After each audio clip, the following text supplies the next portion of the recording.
नमस्कार दोस्तों, एक बार फिर से स्वागत है आप लोगों का आपके अपने YouTube चैनल इन्फॉर्म राइट पर। भारत सरकार डेयरी योजना, भारत सरकार ने डेयरी के लिए कई सारी योजनाएं चलाई हुई हैं। कम ब्याज पर आपको लोन मिलता है और उसमें 25% से लेकर 35% तक सब्सिडी भी मिलती है। यानी कि आपको 25 से लेकर 35% तक अमाउंट देना ही नहीं होता। बहुत ही कम इंटरेस्ट पे आपको ये लोन मिल जाता है और इससे आप अपना डेयरी फार्म खोल सकते हैं। टू द पॉइंट बात करेंगे। यहाँ पे देखिए, पहले तो ये नाबार्ड के नाम से है, आप इसे जानते ही हैं। एक बहुत बड़ी संस्था है जो गवर्नमेंट के अंडर ही आती है, ठीक है। और गवर्नमेंट की बहुत सारी स्कीम को प्रमोट करती है, दिखाती है। गवर्नमेंट स्पॉन्सर्ड स्कीम्स ये सारी देती है। बहुत सारी चीज़ों में ये आपको फार्मिंग के लिए, बहुत सारी अलग अलग चीज़ों के लिए यहाँ पे लोन वगैरह आपको प्रोवाइड कराती है। साथ ही साथ बहुत सारी फैसिलिटी प्रोवाइड कराती है।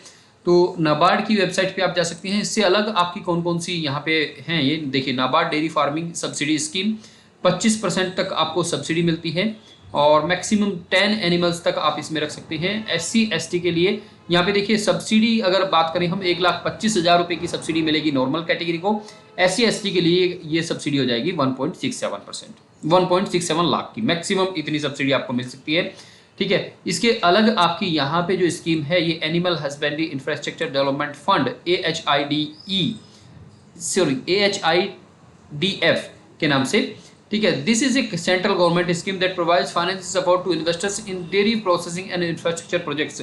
It offers 3% interest subscription on loans on 2-year moratorium with 6-year repayment period. तो 6 साल तक के अंदर तक आपको यहाँ पे ये लोन मिलेगा। और सबसे बड़ी बात ये कि शुरू के 2 साल तक इसमें 3% ही इंटरेस्ट रहेगा। इससे अगली योजना की अगर हम बात करें, दीनदयाल उपाध्याय ग्रामीण कृषि संजीवनी योजना, इसमें भी आपको ये चीज़ें मिलती हैं। प्रोजेक्ट रिपोर्ट अगर आप बनाना चाहते हैं तो देखिए, प्रोजेक्ट रिपोर्ट आपको पहले देनी होती है बैंक में कि हम किस तरह से क्या करेंगे। तो यहाँ पे क्या होता है, सबसे पहले होता है एग्जीक्यूटिव समरी।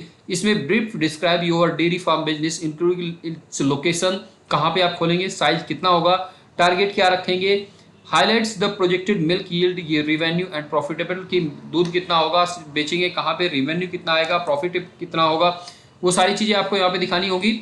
विद आपको एग्जाम्पल और एग्जैक्ट आपको ये दिखाना होगा कि यहाँ पे इस तरह से होता है। ये सारी चीज़ें आपको वहाँ पे एक्सप्लेन करनी होगी। बिजनेस डिस्क्रिप्शन में कंपनी नेम एंड लोकेशन आपको देना होगा।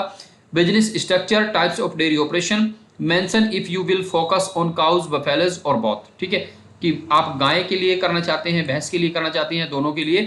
Head size and breed selection, तो ये भी आपको सारी चीज़ें वहाँ पे बतानी होंगी कि आप किस तरह का ये ले रहे हैं, कौन सी वो नस्ल है आपके वहाँ पे जो आप ले रहे हैं। Market analysis, demand of dairy product, ये आपको बताना होगा। सारी चीज़ें दिखानी होंगी किस किस तरह से है। कंपटीशन को बताना होगा कि जो एग्जिस्टिंग डेयरी वाले हैं उनसे आप किस तरह से कंपटीशन करेंगे, आपके यहाँ पे कितनी डेयरी है, किस किस तरह से आप किस तरह से अपना प्रमोट करेंगे जिस तरह की आपकी डेयरी चल जाए।